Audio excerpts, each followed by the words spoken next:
Hello everyone, कैसे हैं आप सब और क्या हाल समाचार हैं। आपके देश का सबसे बड़ा आईपीओ आने की तैयारी में है। 4 मई डेट है, यानी कल खुल रहा है और हर एक इन्वेस्टर का जो इंटरेस्ट है इस आईपीओ को लेकर अलग लेवल पे है।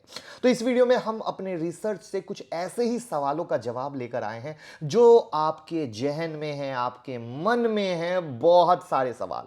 तो आज पहली बार हम इस आईपीओ की एनालिसिस बहुत अलग अंदाज में रखने वाले हैं।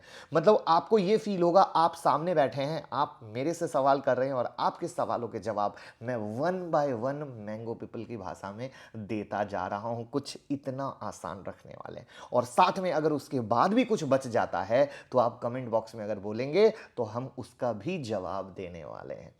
तो हम यहां पर हर एक कैटेगरी, पैसा कैसे लगाएं, कहां लगाएं, किस कैटेगरी में कितना रिजर्वेशन है, पॉलिसी होल्डर को कितना डिस्काउंट मिलेगा, रिटेलर को क्या मिलने वाला है, हर एक सवाल, एप्लीकेशन पर या अलॉटमेंट पर क्या सारे डिस्काउंट एक साथ मिलने वाले हैं या एक एक करके मिलने वाले हैं, सारे जवाब यहीं पर आज मिलने वाले हैं। यानी आपको 10 वीडियो देखने की ज़रूरत, 10 आर्टिकल पढ़ने की ज़रूरत बिल्कुल नहीं पड़ने वाली है। तो मैं मुकुल अग्रवाल आपका आप ही के यूट्यूब चैनल में स्वागत करता हूं। जो भी नए लोग चैनल को सब्सक्राइब कीजिए, बेल आइकन हिट कीजिए, नोटिफिकेशन ऑन कर लीजिए, जिससे जब भी मैं लाइव आता हूं या वीडियो अपलोड होती है आपको सब अपडेट मिले।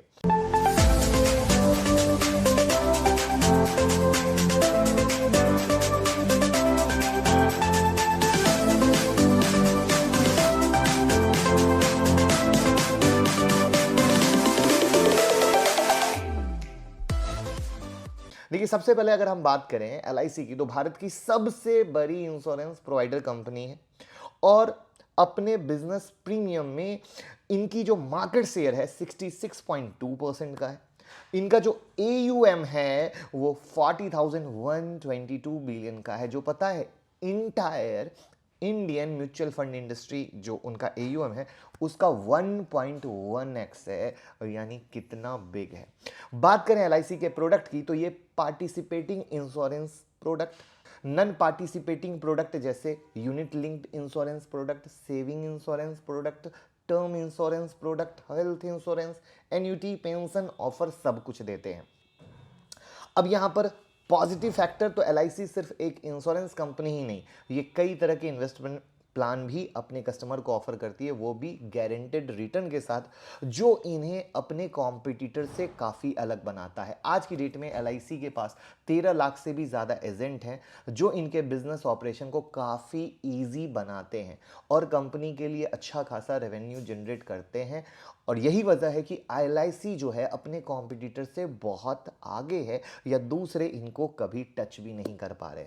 एलआईसी की वैल्यू को आप ऐसे समझें कि लाइफ इंश्योरेंस का मतलब लोग एलआईसी ही समझते हैं और इन्होंने लोगों के दिल में ऐसी जगह बनाई है कि देश की जनता इनके प्रोडक्ट पर यकीन करती है। ये एक सच है। कंपनी फंड्स को स्टॉक और बॉन्ड में इन्वेस्ट करती है। आज की डेट में स्टॉक मार्केट में जिन्हें स्टॉक लिस्टेड हैं और आरबीआई के पास जिनके बॉन्ड हैं उनका 4% कंपनी अकेले ओन करती है। तो ये थी एक कंपनी की ब्रीफ डिटेल, जहां पे बेसिक डिटेल आईपीओ की 4 मई को खुल के 9 मई को बंद हो रहा है।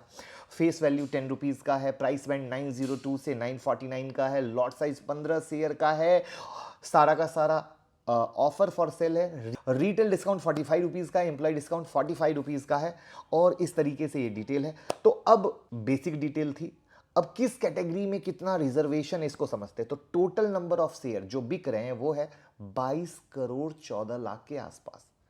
21,000 करोड़ का आईपीओ है, एम्प्लॉयज के लिए करोड़ का रिजर्वेशन है, पॉलिसी होल्डर के लिए 2 करोड़ 21 लाख 37,492 करोड़ का रिजर्वेशन है। उसके बाद बचे नेट ऑफर आपके लगभग 19 करोड़ 70 लाख शेयर का है और ये जो नेट ऑफर है उसका 35% हमेशा की तरह रिटेल वालों के लिए, क्यूआईबी के लिए 50% है और एचएनआई के लिए 15% वो स्टैंडर्ड है। लेकिन ये जो स्टैंडर्ड है वो एम्प्लॉइज और पॉलिसी होल्डर का कोटा निकालने के बाद है, जो काफ़ी है, जो सबको मिलने के लिए बहुत आसानी से है और आपको अप्लाई करने का ऑप्शन दिया गया है। तो ये थी कैटेगरी वाइज एलआईसी आईपीओ का रिजर्वेशन। अब आते हैं कि अगर आप एक रिटेलर हैं तो आप किस रेट पर एलआईसी आईपीओ में अप्लाई करना चाहते हैं।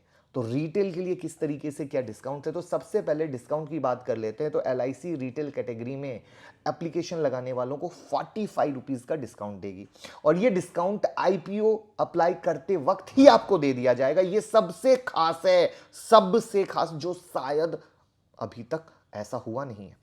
रिटेल इन्वेस्टर के लिए 902 से 949 का प्राइस बैंड है, जो मैंने आपको दिखा दिया। 15 रुपीज़ का एक लॉट है, मैक्सिमम 14 लॉट के लिए आप अप्लाई कर सकते हैं। 45 रुपीज़ का डिस्काउंट मिलेगा, तो एक लॉट की कीमत कितनी हो जाएगी, 13,560 रुपीज़। वहीं अगर आप 14 लॉट के लिए अप्लाई करते हैं तो आपको 1,89,840 रुपए देने पड़ेंगे आफ्टर डिस्काउंट। अब एक और सवाल जो रिटेल इन्वेस्टर के मन में है या आपके दिल में है कि मान लीजिए आपने 949 के हिसाब से लॉट भर दिया, फिर बीड लगाया, लेकिन शेयर प्राइस 902 पे खुला, तो क्या आपको लॉस हो जाएगा? तो यहां पे मैं आप सबको एक सलाह देना चाहूंगा, जब आप 949 की बीड लगा रहे हैं तो वहां कट ऑफ प्राइस का ऑप्शन डालें। ऐसा करने के बाद आपको लॉस नहीं होगा, चाहे 902 पर ही क्यों ना खुले, ये ध्यान रखिएगा। और ये बात रिटेल इन्वेस्टर के लिए। अब मान लीजिए कि आप एक पॉलिसी होल्डर हैं, 1 बाय 1 रिटेल वाले हो गए, अब आओ पॉलिसी होल्डर। तो पॉलिसी होल्डर के लिए क्या है, तो सबसे पहली बात, रिटेल इन्वेस्टर को IPO में 45 रुपीज़ का डिस्काउंट मिल रहा है। वहीं पॉलिसी होल्डर कैटेगरी में ये डिस्काउंट बढ़ जाता है, 60 रुपीज़ का डिस्काउंट पॉलिसी होल्डर को मिलने वाला है। और पॉलिसी होल्डर के लिए 2,21,37,492 करोड़ का रिजर्वेशन है, यानी पॉलिसी होल्डर के लिए एक लॉट की कीमत हो जाएगी 13,335 रुपए। जबकि एक इन्वेस्टर जो रिटेल वाले हैं उनको कितने देने पड़ रहे हैं, 13,560 रुपए। तो यहां पर आपको थोड़ा ज्यादा डिस्काउंट मिल रहा है। पॉलिसी होल्डर कैटेगरी में अप्लाई करने के लिए आपके पास सबसे पहले LIC की कोई ना कोई एक पॉलिसी होनी चाहिए। इसके अलावा आपको दो अन्य बातों का ध्यान रखना है। पहला ये कि आपके पास 13 फैब के पहले खरीदी हुई कोई LIC पॉलिसी हो और इशू डेट तक, यानी कल 4 मई तक वो एक्टिव रहे। दूसरी अहम चीज ये है कि 28 फैब के पहले पहले आपको अपनी LIC को पेन से लिंक करना था। अगर ऐसा किया है तो ठीक है, वरना फिर आपको LIC का जो पॉलिसी होल्डर है वो नहीं समझा जाएगा। पॉलिसी कितनी पुरानी होनी चाहिए, कितनी बड़ी या छोटी होनी चाहिए, यह अब होने वाला है आपका अगला सवाल। तो आप चाहे 10 लाख का प्रीमियम भरते हो या 10 रुपए का प्रीमियम भरते हो, कोई फर्क नहीं पड़ता है। आप हैं पॉलिसी होल्डर, साइज से कोई मैटर नहीं करता है। आप नए हो पुराने हो कोई फर्क नहीं पड़ता है, आप पॉलिसी होल्डर हैं, यानी पॉलिसी का फायदा आपको मिलने वाला है, डिस्काउंट का फायदा मिलने वाला है। अब यहां एक और सवाल आता है कि अगर आपके पास एक से ज्यादा पॉलिसी है तो क्या आपको एक से ज्यादा डिस्काउंट मिलेंगे? तो इसका सीधा सा जवाब है बिल्कुल नहीं। आपके पास कितनी भी पॉलिसी क्यों ना हो, पॉलिसी होल्डर कोटा के तहत आपको एक ही बार डिस्काउंट मिलने वाला है। अगर मान लीजिए पॉलिसी आपके बच्चे के नाम पर है और आपके बच्चे की उम्र 18 साल से कम है, तो भी कोई दिक्कत नहीं है। आप सिंपली अपने बच्चे के नाम पर डीमेट अकाउंट ओपन कर लीजिए और उस डीमेट के थ्रू आप पॉलिसी होल्डर कोटा की छूट का बेनिफिट उठा सकते हैं। अप्लाई कोई भी कर सकता है, लेकिन ध्यान रखें बेनिफिट उसी को मिलेगा जिसके नाम पर पॉलिसी है, यानी आपके बच्चे को ही पॉलिसी होल्डर कोटा का बेनिफिट मिलने वाला है। अब तीसरे आते हैं एम्प्लॉय कोटा। 1 बाय 1 सब लोग फटाफट लाइक का बटन दबा के हमें भी मोटिवेट कर दीजिए। अब एम्प्लॉय कोटा का बेनिफिट लेने के लिए आपको उस दिन एक एम्प्लॉय होना चाहिए जिस दिन कंपनी ने RHP फाइल की है, जिस दिन इशू खुल रहा है, यानी 26 अप्रैल से लेकर 4 मई तक में आपको एम्प्लॉय बने रहना है। तभी आपको अब अप्लाई कैसे करना है? अप्लाई करना बहुत ही आसान है, ऑनलाइन ऑफलाइन दोनों तरीकों को यूज करके आप अप्लाई कर सकते हैं। ऑफलाइन तरीके में पेपर वर्क ज्यादा होता है, इसलिए मेरी सलाह होगी आप ऑनलाइन करें, इजी और फास्ट। अब सबसे अहम सवाल आता है कि IPO में अप्लाई करना है या नहीं। तो आप चाहे शॉर्ट टर्म में पैसा बनाने की सोच रहे हो, लॉन्ग टर्म में, दोनों कंडीशन में पैसा बना सकते हैं। वहां पर मैं आपके लिए लेके आया हूं ग्रे मार्केट प्रीमियम 27 अप्रैल से लेकर 3 मई 2022 तक का डेटा। ग्रे मार्केट प्रीमियम 25 रुपए पे था, बढ़ता बढ़ता 90 रुपए के पास आ चुका है, यानी ग्रे मार्केट में हलचल है, ग्रे मार्केट में मामला गर्म है। तो धीरे धीरे मामला गर्म हो रहा है। तो यहां पर इन्वेस्टर, रिटेलर, पॉलिसी होल्डर के लिए ये डबल फायदा हो सकता है। डबल फायदा कैसे? एक तो एलआईसी दे रही है डिस्काउंट, दूसरा कैसे? दूसरा मिल रहा है ग्रे मार्केट प्रीमियम। तो अगर ये दोनों का तड़का लगता है तो ये तड़का आपको देगा फायदा।